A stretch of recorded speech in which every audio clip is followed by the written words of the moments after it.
Mga kahuan, panoorin ang video na ito upang alamin ang pinaka-latest na balita tungkol sa lagay ng panahon at bagyo. Update today.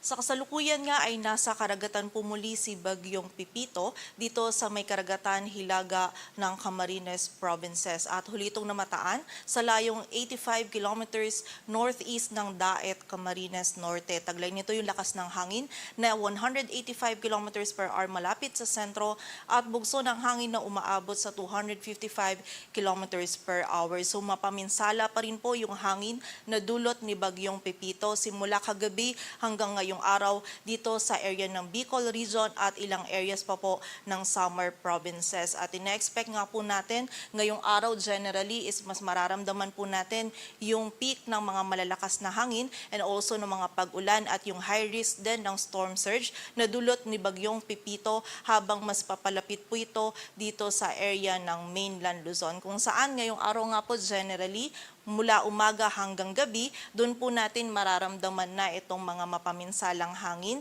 yung mga pag-ulan and yung risk ng storm surge dito sa mas malaking area pa ng Southern Luzon, dito sa Metro Manila, sa Central Luzon at malaking bahagi pa ng Northern Luzon. So pag-iingat po para sa ating mga kababayan, pagiging alerto and also makipag-ugnayan din po tayo sa ating mga LGU para dun sa mga appropriate actions na kailangan po natin gawin para sa ating kaligtasan.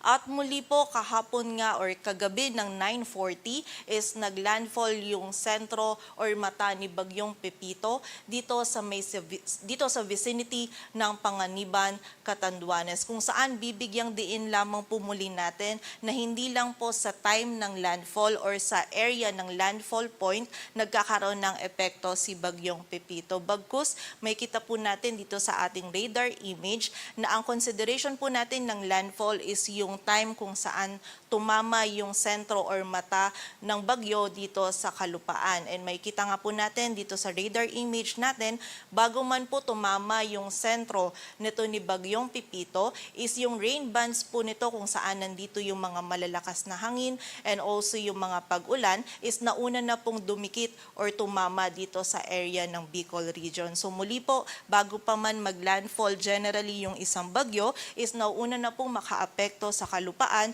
yung rain bands po nito kung saan nandun na po yung mga malalakas na hangin and also yung mga malalakas na pag-ulan na dulot ng bagyo. And ayon nga po dito sa ating latest forecast track analysis ni Bagyong Pipito, ngayong umaga patuloy po itong kikilos dito sa may coastal waters sa hilaga ng Camarines Provinces at hindi po natin niro-rule out yung another landfall or yung approach po nito dito sa may area ng Calaguas Islands. And by this late morning din po or mamayang umaga din po or tanghali, ito naman ay lalapit dito sa area ng Polillo Islands bago po ito maglandfall either dito sa may northern Quezon or sa central or southern portion ng Aurora, mamaya naman po yung tanghali or hapon. And bibigyan din po natin muli ng highlight, may kita po natin dito sa ating forecast track kung saan ito pong symbol ng super typhoon, nandito po yung sentro ni Bagyong Pipito. And nakita po natin ito namang area under this red circle, nandito po yung mga pinakamalalakas na hangin na dulot ni Bagyong Pipito. Kung saan may kita po natin kahit yung sentro ni Bagyong Pipito is nasa karagatan na po, but yung mga pinakamalalakas po na hangin na dulot nito, may kita natin is hagip na po itong area ng Bicol Region. And also may kita din natin itong areas under this yellow circle naman po. Dito naman yung mga malalakas din na hangin na dulot ni Bagyong Pipito kung saan malaking area na din po yung hagip ng mga malalakas na hangin na dulot nito kahit po ito ay nasa karagatan pa. So may kita po natin by this afternoon or evening naman or mamayang hapon o gabi, si Bagyong Pipito naman ay tuluyan na pong tatahakin itong mainland Luzon. Kung saan muli po kapag mas lumapit na itong si Bagyong Pipito dito sa area ng Polillo Islands, ngayong umaga lang din po yan, is mahahagip na po ng mga malalakas na hangin, yung mas malaking area pa ng Southern Luzon, yung area ng Metro Manila and also yung Central Luzon at yung malaking bahagi pa ng Northern Luzon. So patuloy pong pag-iingat para sa ating mga kababayan. Samantala, nakikita naman natin mamayang gabi din or bukas ng madaling araw ay lalabas naman itong si Bagyong Pipito dito sa may karagatan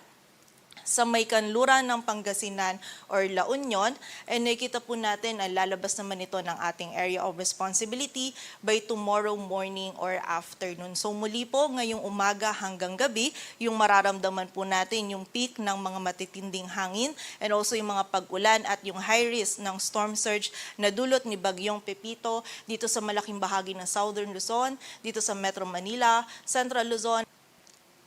At sa kasalukuyan po, yung wind signal number 5 natin is nakataas sa eastern portion ng Polillo Islands, maging sa bahagi din ng Calaguas Islands. Samantala, wind signal number 4 naman sa northeastern portion ng Camarines Sur, rest of Camarines Norte, northern and western portions of Catanduanes, northern portion of mainland Quezon, rest of Polillo Islands, central and southern portions of Aurora, eastern portion ng Nueva Ecija, southeastern portion ng Nueva Vizcaya, southern portion ng Quirino, and wind signal number 3 naman po sa rest of Camarines Sur, rest of Catanduanes, northeastern portion ng Albay, eastern portion ng Quezon, eastern portion ng Laguna, eastern and central portions ng Rizal, rest of Aurora, eastern and central portions ng Bulacan, northeastern portion ng Pampanga, sa rest of Nueva Ecija, Tarlac, northern portion ng Zambales, the rest of Nueva Vizcaya, rest of Quirino, the southern portion ng Isabela, central at southern portions ng Ilocos Sur, maging sa bahagi din ng La Union, Pangasinan, Benguet, Ifugao, western portion ng Mountain Province at sa southern portion ng Abra. Samantala, wind signal number 2 naman po sa Sorsogon, rest of Albay, Ticao Island, Burias Island, northern portion ng Marinduque, rest of Quezon, rest of Laguna, the rest of Rizal, Cavite, northern portion of Batangas, dito po sa Metro Manila, sa Bataan, rest of Pampanga, rest of Bulacan, rest of Zambales, sa southwestern portion ng Cagayan, rest of Isabela, rest of Abra, southern portion ng Apayao, Kalinga, the rest of Mountain Province, rest of Ilocos Sur, sa southern portion ng Ilocos Norte. Samantala, wind signal number 1 naman po sa rest of Masbate, rest of Marinduque, northern portion ng Romblon, northern and central portions ng Oriental Mindoro, maging sa northern and central portions ng Occidental Mindoro, kasama na yung Lubang Islands, and also sa rest of Batangas, rest of mainland Cagayan, rest of Apayao, rest of Ilocos Norte, northern Samar, the northern portion of Samar, at sa northern portion ng eastern Samar. Kung saan yung mga areas na nabanggit po natin, ito yung mga areas na makakaranas ng mga malalakas hanggang sa mga matitindi pong hangin na dulot ni Bagyong Pepito. And yung mga hangin po na dala ni Bagyong Pepito is mapaminsala po. And ina-expect nga po natin habang mas papalapit pa po si Bagyong Pepito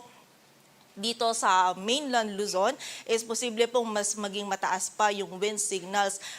sa ilang areas po na malapit dito sa sentro nito. And also mapapansin din po natin na marami tayong areas under wind signal. So yung ilang areas po dito, mostly ngayong umaga hindi pa po sila nakakaranas ng mga malalakas na hangin na dulot ni Bagyong Pepito, pero meron na po silang wind signals. Ito po ay dahil yung wind signals po natin is meron po tayong nilalagay na lead time, kung saan yung lead time na po na yun is para po makapaghanda yung ating mga kababayan. So habang mas nagiging palapit po si Bagyong Pepito, is mas lumiliit din po yung chance natin na makapaghanda. So ngayon pa lamang po, kung ito yung pong mga areas, yung malaking area ng Northern Luzon and Central Luzon, is lumiliit na din po yung chance natin, o yung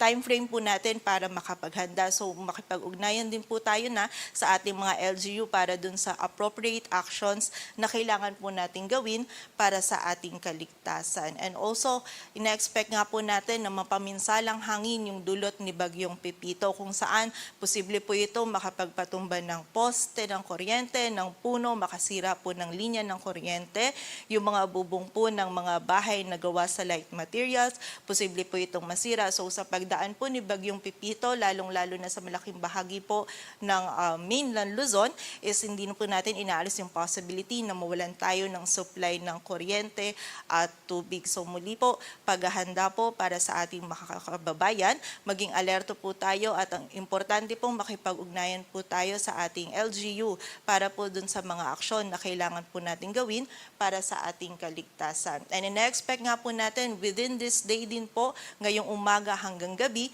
yung mararamdaman po natin yung mga matitinding hangin na dulot po ni Bagyong Pepito. Samantala ngayong araw din po sa mga pag-ulan naman is meron tayong mga intense to torrential na mararanasan sa Nueva Vizcaya, Quirino, Aurora, Quezon, sa Camarines Norte at Camarines Sur. Samantala, heavy to intense naman po sa Isabela, Ifugao, Benguet, La Union, Pangasinan, Nueva Ecija, Bulacan sa bahagi ng Rizal at sa area din ng Catanduanes. Samantala, sa bahagi din po ng Cagayan ay moderate to heavy naman, maging sa Kalinga, Abra, Ilocos Sur, La Union, Mountain Province, Zambales, Tarlac, Pampanga, Bataan, Metro Manila, Laguna, sa Albay at sa area din po ng Sorsogon, kung saan malaking bahagi nga po ng mainland Luzon yung makakaranas ng mga malalakas at halos tuloy-tuloy po ng mga pag-ulan, lalong-lalo na itong areas natin na meron tayong intense to torrential na mga pag-ulan ngayong araw. Samantala, bukas naman po kung saan nasa West Philippines na si Bagyong Pepito is hagip pa rin po ng mga moderate to heavy na pag-ulan ang area ng Ilocos Sur, La Union, Pangasinan at ang area din po ng Zambales, kung saan sa mga areas na nabanggit po natin is magiging mataas po yung banta ng mga pagbaha and also ng mga pagguho ng lupa, lalong-lalo na din dun sa mga areas na malapit sa ilog, sa sapa at sa mga bulubunduking lugar. So pag-iingat po and also pagiging alerto po para sa ating mga kababayan. Samantala, dulot nga po dahil nga po malakas po yung hagupit ni Bagyong Pepito is meron din tayong high risk ng storm surge dito sa may area ng Ilocos Region, sa mga coastal localities ng Central Luzon, ng Isabela, sa coastal localities ng Bicol Region, Marinduque, ng area ng Northern Samar, Eastern Samar at ng Samar, kung saan is meron nga po tayong high risk ng storm surge. Kaya po yung mga kababayan po natin na nakatira po malapit sa or yung mga coastal localities po natin, yung mga kababayan natin na nakatira sa mga dagat baybayin is makipag-ugnayan po tayo sa ating LGU para po sa mga posibleng paglikas. And also, may kita din po natin dito, meron tayong coastal inundation. Yung coastal inundation po natin, ito yung posibleng taas ng pagbaha na dulot po ng storm surge. So ito na po yung pagbaha sa kalupaan kung saan meron po tayong posibleng up to 4 meters na taas po ng pagbaha dito sa area ng Catanduanes. Sa Camarines Sur, yung malaking bahagi po ng coastal localities ng Camarines Sur and also sa malaking bahagi din po ng Camarines Norte, sa Quezon and also sa ilang coastal localities din po ng Aurora. And for more information po ukol dito sa ating pinapalabas na coastal inundation is mas marami pa pong areas yung makakaranas ng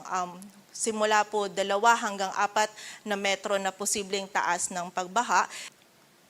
Samantala, sa kasalukuyan, meron din po tayong nakataas na gale warning sa area ng Catanduanes, Camarines Sur, Camarines Norte, sa Quezon kasama na yung Polillo Island, sa Northern Samar, Aurora, Isabela, Eastern Coast ng Cagayan, Albay, Sorsogon, Marinduque, Northern Masbate kasama na yung Ticao and Burias Islands, sa Ilocos Norte, Ilocos Sur, La Union, Pangasinan, Zambales, Bataan, Metro Manila, Cavite at Batangas, kung saan mapanganib at hindi pa rin po natin pinapayagang pumalaot, lalong-lalo na po yung mga kababayan natin mga isda, pati na rin po yung mga may maliliit na sasakyang pandagat. And also yung sa mga areas din po natin kanina na meron tayong storm surge and yung may pinalabas tayo na coastal inundation is delikado din po yung kahit anong marine or water activity. So iwasan po muna natin ito ngayong araw. And also mas mabuti din po na umiwas din po tayo ngayon dun sa mga coastal areas po sa mga nabanggit na lugar natin kanina.